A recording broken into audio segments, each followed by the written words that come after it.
നിങ്ങളുടെ വീട്ടിൽ വോട്ടർ പട്ടിക പുതുക്കാൻ BLO വന്നില്ലേ? ഇനി ലിസ്റ്റിൽ നിന്ന് പേര് വെട്ടിക്കളയുമോ എന്ന് പേടിയുണ്ടോ? പേടിക്കണ്ട, ഡിസംബർ 4 വരെ സമയമുണ്ട്.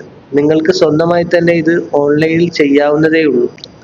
ആദ്യം voters.ec.gov.in എന്ന വെബ്സൈറ്റിൽ കയറി നിങ്ങളുടെ മൊബൈൽ നമ്പർ ഉപയോഗിച്ച് ലോഗിൻ ചെയ്യുക. ലോഗിൻ ചെയ്ത ശേഷം ഹോം പേജിൽ കാണുന്ന ഫിൽ എന്യൂമറേഷൻ ഫോം എന്ന ബട്ടണിൽ ക്ലിക്ക് ചെയ്യുക.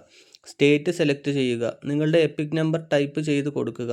തുടർന്ന് വരുന്ന വിൻഡോയിൽ നിങ്ങളുടെ മൊബൈൽ നമ്പർ ടൈപ്പ് ചെയ്ത് OTP കൊടുക്കുക. മൊബൈൽ നമ്പർ വോട്ടർ ID-യുമായി ലിങ്ക് ചെയ്തില്ലെങ്കിൽ താഴെ ക്ലിക്ക് ചെയ്ത് ഫോം 8-ൽ മൊബൈൽ നമ്പർ അപ്ഡേറ്റ് ചെയ്യുക. താഴെ ഓപ്ഷനിൽ നിങ്ങളുടെ പേര് 2002-ലെ SIR-ൽ ഉണ്ടെങ്കിൽ അത് സെലക്ട് ചെയ്യുക. നിങ്ങളുടെ മാതാപിതാക്കളുടെ പേരുണ്ടെങ്കിൽ രണ്ടാമത്തെ ഓപ്ഷൻ സെലക്ട് ചെയ്യുക. തുടർന്ന് സ്റ്റേറ്റ്, 2002-ലെ നിയമസഭാ മണ്ഡലം, പോളിംഗ് സ്റ്റേഷൻ, ക്രമനമ്പർ, റിലേഷൻഷിപ്പ് എന്നിവ സെലക്ട് ചെയ്ത് സെർച്ച് ചെയ്യുക. അപ്പോൾ 2002-ലെ SIR വിവരങ്ങൾ അവിടെ കാണിക്കും. തുടർന്ന് കണ്ടിന്യൂ കൊടുക്കുക. തുടർന്ന് നിങ്ങളുടെ വിവരങ്ങൾ കൊടുക്കുക. അതിനുശേഷം പാസ്പോർട്ട് സൈസ് ഫോട്ടോ സെലക്ട് ചെയ്ത് സേവ് ചെയ്യുക. തുടർന്ന് വരുന്ന വിൻഡോയിൽ പ്രിവ്യൂവിൽ ക്ലിക്ക് ചെയ്ത് കൊടുത്ത വിവരങ്ങൾ ശരിയാണോ എന്ന് പരിശോധിക്കുക. അതിനുശേഷം സബ്മിറ്റ് കൊടുക്കുക. തുടർന്ന് നിങ്ങളുടെ ആധാർ നമ്പർ നൽകി OTP സബ്മിറ്റ് ചെയ്യുക. നിങ്ങളുടെ എന്യൂമറേഷൻ ഫോം സക്സസ്ഫുള്ളി സബ്മിറ്റഡ് എന്ന് കാണിക്കും.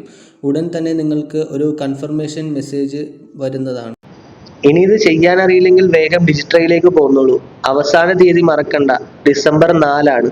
ഈ വീഡിയോ ഉപകാരപ്പെട്ടെങ്കിൽ മറ്റുള്ളവരിലേക്ക് ഷെയർ ചെയ്യുക. ഇതുപോലുള്ള അപ്ഡേറ്റ്സിനായി ഈ പേജ് ഫോളോ ചെയ്യുക.